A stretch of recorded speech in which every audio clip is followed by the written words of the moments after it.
Next up is Will Boettner. Will is the Wildfire Mitigation Officer for Travis County Fire Marshal's Office. We appreciate Will joining us and lending his expertise. He's one of our main partners on our Wildfire Coalition and my counterpart in the county, so I'm excited to welcome Will to the conversation. Thank you, Justice. Everybody hear me? I can't tell. Yes, sir, loud and clear. Okay, good.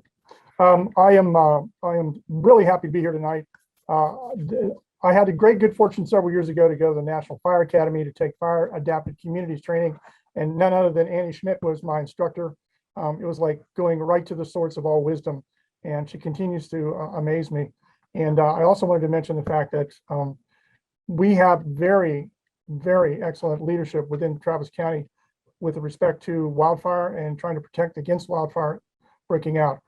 Commissioner Bridget Shea and Commissioner Ann Howard have both come out into the field during prescribed burns in order to get their boots dirty, find out what the wildfire looks like when it's actually burning in the vegetation. And I think that has led them to really comprehend in an excellent way the needs that we have for trying to prevent wildfire from breaking out and how we can work to both prevent it and to control it if it does break out.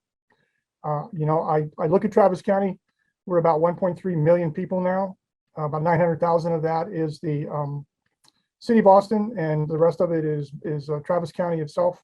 I think we'll probably be 1.5 million people in a couple of years. That's a lot of folks exposed to a lot of risk. We have a lot of educating to do. We work aggressively, constantly trying to reach out to people, talk to them, teach them about what they can do to try to improve the quality of their properties with respect to resisting the impacts of wildfire. And also to educate them on the fact that we are not part of California. We don't burn the same way California burns, and therefore we have different management techniques. And along the lines of that, we start really focusing on the individual homes. Because actually, as Sherry mentioned, sometimes a fire will come into a community, it'll burn one home, it will burn several homes, and then it won't burn any more homes. And the question becomes, what is it that separated the ones that burned from the ones that did not burn? And as we know from a lot of work done by the National Fire Protection Association and the Fire Adapted Communities Learning Network, hardening your home is probably the single most important thing you can do. I like to liken it to getting vaccinated, although I know the vaccinations are not that popular anymore since we've all had so many of them. But if you're vaccinating your home against wildfire, you're preparing it for the onset of a wildfire that could come. Brad was talking about the type of summer we may have. We are in a La Nina situation right now. We will probably not get much rain unless we're lucky enough to get a hurricane or a big storm system come through and dump a lot on us. We have discovered over the last few years, working on the prescribed burns and looking at soil conditions and the vegetation conditions, exactly how we can recognize when we're at the incipient point where wildfire might not only break out, but might promulgate and just move across the landscape quickly. So we look at it from a sense of, okay, we probably can't completely eliminate wildfire. So what can we do to try to eliminate the risk to our neighborhoods? And with respect to the neighborhoods, working on the home ignitions and assessments, working on the communities becoming firewise and recognizing what they need to do as a group and as individual homeowners to reduce the risks that their homes are exposed to is probably the most effective technique to approach. And we do that through reaching out. And through the leadership of Commissioner Shea, Commissioner Howard, the Travis County Fire Marshal's Office has been given the right to get a couple more people on the wildland side. I had been sort of a one guy, me, myself, and I department for wildfire, and now I'm going to get some help. We're going to get some more equipment. We participate in all the prescribed burns that are done, both for the City of Austin burns and for Travis County Parks burns. These are extremely valuable training opportunities for all of our natural resource people and for our fire people, because it gives them an actual experience where they're standing there looking at it. I've cross-trained in the past as both a structural firefighter and a wildland firefighter. And it's always been a really eye-opening experience to shift from one of those worlds to another world and realize what you do not know and what you need to know in order to be successful. This weekend, we'll be offering some home ignition zone training and some wildfire risk assessment training in Travis Country down in Southwest Austin. We have had a really good turnout at most of these training events. They're very valuable. What we're trying to create are, for lack of a better term, people who can be the fire plugs in their own neighborhood, in their own community, on how they can take and encourage people on their street, in their neighborhood, to begin to adopt and adapt to wildland fire protection. And it is very valuable. It's always a great experience to train with them. It's been lucky. I've had the good fortune. I worked with Justice at the Texas A&M Forest Service, and we've now worked together, him in the Austin Fire Department and me in Travis County.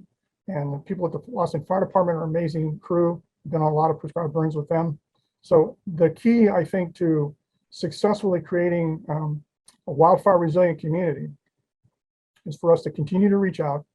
But it is very, very much like the analogy I use, it's like orthodontia. You know, you go to the orthodontist and they put braces on your teeth and they gently press on them day after day after day. And then one morning you wake up and you have a beautiful smile.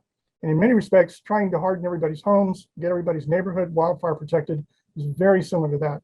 You can't go in there and basically bang on the door and say, you must do this. You have to learn to be collaborative, and you have to be patient, and you have to be able to explain to them what their risks are in a rational manner that will not either terrify them or annoy them and have them tell you to go away. And, you know, I've often felt like the old Fuller Brush salesman, going door to door, knocking on the door to give someone a flyer, or to explain to them that I happen to notice that they have an overhanging tree and their gutters are full of leaves, and that could be a wildfire problem.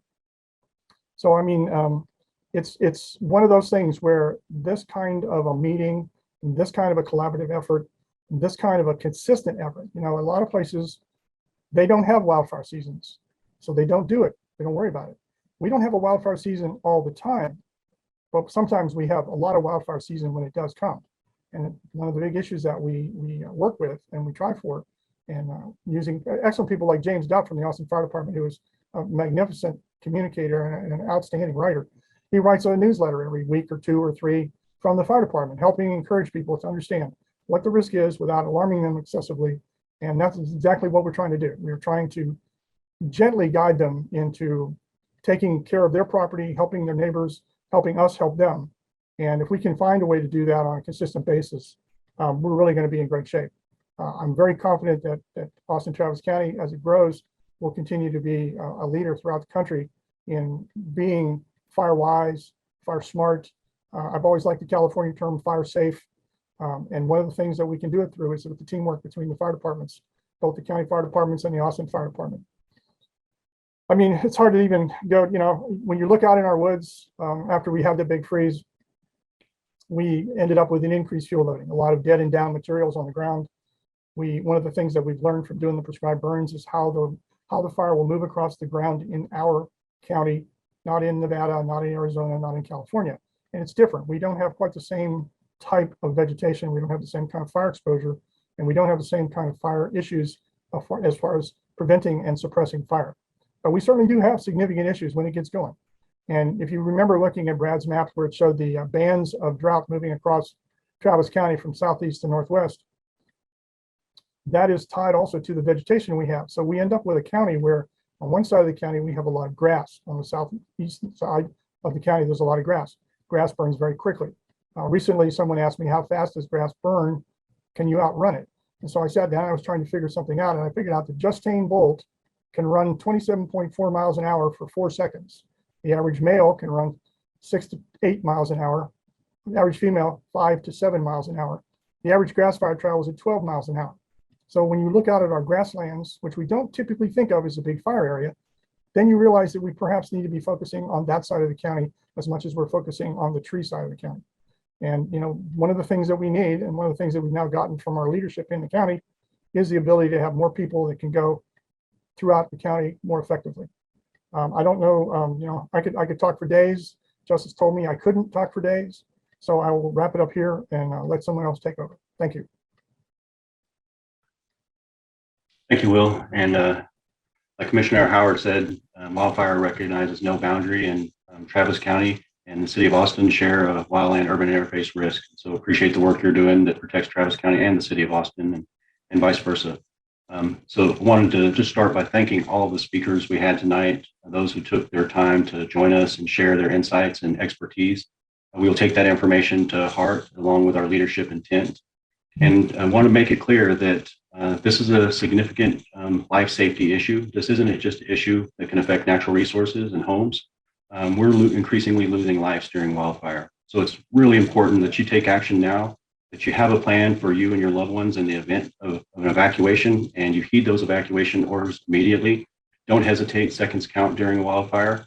And while we have time to prepare, while this rain gave us a little bit of lull, it's a good opportunity to evaluate your landscape and how fire might travel across the landscape and reach your home, to do some maintenance and get the leaf litter that's blown into your gutters over this year's storms and wind events, and to make sure that everyone in your family understands what the plan in the event of a wildfire. That helps our families be resilient and quickly recover from an event should it occur.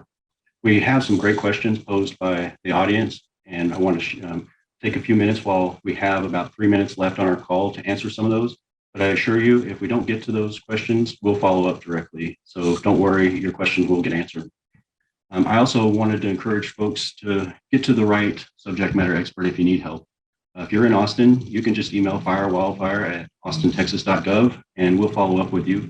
If you're in Travis County, Will Boettner's contact information will be listed on the closing slide. If you're in Lake Travis Fire and Rescue, you can send an email to wildfire@ltfr.org, and a member of the Lake Travis Fire Department will follow up with you on your concerns with wildfire. So you have some great resources in the city and the county. We're very blessed and fortunate to have as many folks dedicated to Austin becoming a fire adapted community, and our partners in Travis County. So encourage residents to take advantage of that information that we can share, and take action to protect your family now. One of the questions we received as a follow-up of Brad Smith's presentation is, what are the predominant causes of wildfire across the state? And then we can speak to those here in Austin. Brad, would you be able to help us answer that question from a statewide perspective? Sure, Justice. It's, most fires are human caused, and debris burning is probably the #1 cause, but there are as many as you can imagine. Welding sometimes out in the rural areas is a big cause. We do see roadside starts from tires blowing out or chains dragging. But I would say probably the #1 cause is debris burning in and around homes. Thank you for that, sir. In Austin, debris burning is not allowed. So most of our starts are either accidental starts by roadside. Fires start much easier in grasslands and then can spread to other areas. So pulling over in tall grass, dragging a chain or a trailer behind you, creating sparks, are all ways that we experience accidental fires here in Austin. We have had a history of intentionally set fires, and so not everyone is well-intended, and we want to make sure that our communities adequately prepared and knows that at any time a fire does occur, don't hesitate to call that fire in to 911. Our first responders are very effective in responding quickly and extinguishing the majority of the fires that occur in Austin and Travis County. In fact, they effectively put out over 98% of those fires right out of the gate. But the quicker that we can get there, the more effective we can be in preventing the spread of that fire. In addition to that, we do have some accidental starts associated with outdoor activities. So we want to encourage everyone to be safe in our green space and our open space areas. It only takes one spark, so it's really critical, especially in times like these. The folks are especially very cautious. We also had a great question about whether the city and the county is doing fuels mitigation on public property, and Sherry spoke to that as relation to Austin Water Utility. That's also happened in the city of Austin for other land management agencies like Parks and Recreation Department. It's happening in the county on both public and private lands through the Travis County, Balcones Canyonland conserve areas, and as well as private individuals conducting fuels mitigation on their property. We have a best management practice for how to do that in a way that's compatible with our environment. So if you're considering conducting fuels reduction property on efforts on your personal property, contact us so we can help guide you through that process. You can inadvertently make things worse if you're not careful. So encourage folks to lean on the experts to understand how to address fuels in areas that are of concern. As Will mentioned, we have a countywide wildfire risk. Grass fires start much easily and spread fast. So this is an issue for everyone in Austin geographically to take serious and prepare for. And we encourage you to use this information that you've received tonight to do so. With that, we've reached the end of our time to share with you tonight. We thank you for your attention, for the great questions. Anything that wasn't answered live will be followed up on. And we encourage you to take action now. Don't hesitate, because wildfire is everyone's fight. Thank you.